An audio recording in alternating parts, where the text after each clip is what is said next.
What is up, everyone? It's Sprometheus, and today we are talking about the humble French press. It's been a brewing mainstay in cafes and kitchens since the mid-1800s, and its popularity was driven by its simplicity and affordability. Over the years, there have been some small changes and upgrades to its design, but the basic principles have remained. Although, as we know, technology and design marches forward. So, we all knew this was coming. And recently, the prolific, coffee-focused design house we all know as Fellow has put their own spin on this simple immersion brewer.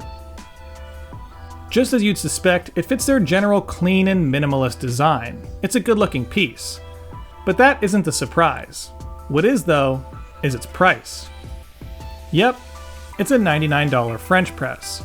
But that price tag is what clinched the deal for me. I had to know. Does coffee from a $100 French press taste better than the coffee from my $20 Bodum? Of course, it also boasts some features that'll be put to the test. Most notably to me being its enhanced filtration mesh that claims the cleaner cup, and its interior non-stick coating that should, in theory, make those pesky grinds slide right out with ease. But there's only one way to find out. In terms of the new features on the Fellow Clara, I think they are best tested and experienced in the order of operations in which you brew a cup of coffee, so let's just do that. So first up is their internal French press ratio lines, which are intended to allow for a simpler, scale-free brewing. I like the thought behind this, and I can see it being helpful in some cases, but it's not without its issues. For one, you can barely see the coffee line down on the very bottom of the brew chamber, and even the water line's not that easy to see. What's that? You don't want 24 ounces of brewed coffee? Well, I guess get a scale or do some guesswork, because those two ratio lines are all you're gonna get for $100. They also list this wooden paddle as a feature. I mean, cool, but like most people, I already have a drawer filled with things I can stir with. Another feature that feels pretty much like a nothing sandwich is their all-directional pour lid. Because apparently a 4 to 7 minute brew time isn't long enough for me to align a spout. During this 4-minute brew time, the Clara's heat-locked double walls keep things nice and hot, which is good for extraction, so you'll get no complaints from me there. But they do say it'll keep your coffee warm as you work your way through the pot. Which, okay, may not bother some people, but to avoid over-extraction, I always decant my French presses after their brew. The pièce de résistance, at least to me, is the enhanced filtration mesh. I'll get more into that in the next section when I start talking about the coffee it produces. The non-stick interior is actually one of those features I was moderately excited for, as I find the cleanup of a standard French press slightly annoying, often having to add some water to the mix to pour out some of the stubborn grinds in the bottom. Well, I'm sorry to say this one doesn't work any better or any worse.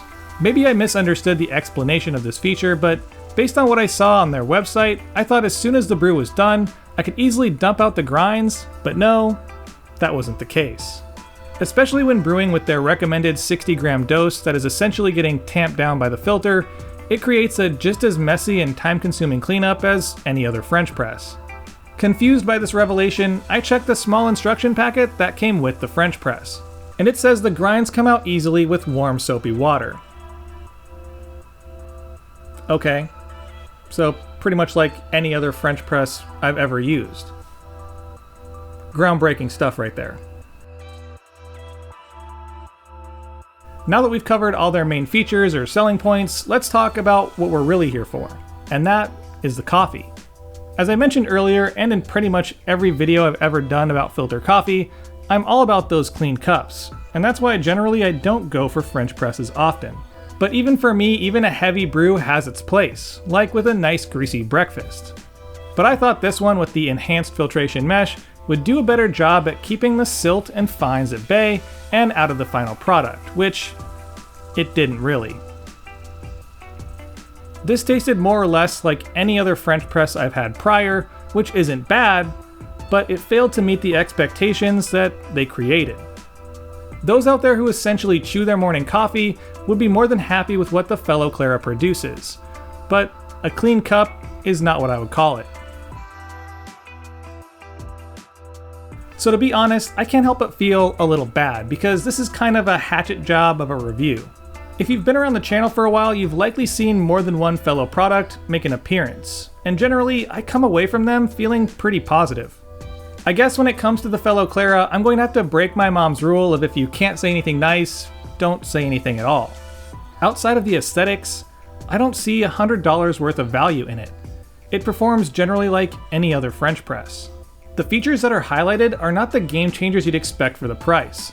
If the Clara was just advertised as Fellow's version of a French press, without the over-exaggerated self-praise and about $30 less, I think this video would be completely different.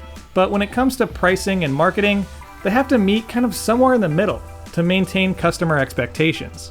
The Fellow Clara is a great example of where expectations just don't meet with reality. And in the list of great additions and steps forward that Fellow has brought to coffee, the Clara isn't on it. But with that said, I want to hear from you. What are your thoughts on this video, on the Clara?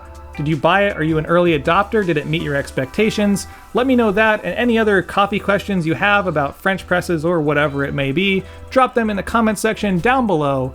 And of course, I'll see you next week. And of course, a big thank you to my May Patreons, Ads, Jacob P, Christopher, Squeegee Rowe, Brian, Lisa, Andre, Sean Noel, Spookus, Samantha, Claire, Stephen, Kendall, Bound Coffee, James K, Josh Horson, Corey C. Curry, Jeff Roth, Joey N, Thomas B, UK Espresso, Tim, Jason C, Jerry, Matt, Ray, Ninja Warrior Coffee, Home Barista Coach, Gumby, Testing 123, Zachary V, Tyler F, Robert Underdunk, Jeffrey R, BJK Cafe, Chris M, Daniel P, Mike B, Brian M, Brandon B, Tyler M, Sebastian, Matthew C, JRC, Absolute, Stephen G, Alex T, Jose, Lauren, Keefe, Stephen A, and Jacob, and of course a big thank you to the barista and barback tiers. If you want any information on my Patreon, there's a link in the description and in the upper right hand corner right now. And of course, thank you for watching. Don't forget to like, share, and subscribe. Hit that little bell button for notifications of new videos posted every Friday. Follow my Instagram at Sprometheus for content throughout the week, my blog at Sprometheus.com, my coffee at littlegiant.coffee, and as always, stay caffeinated. Pony Boy.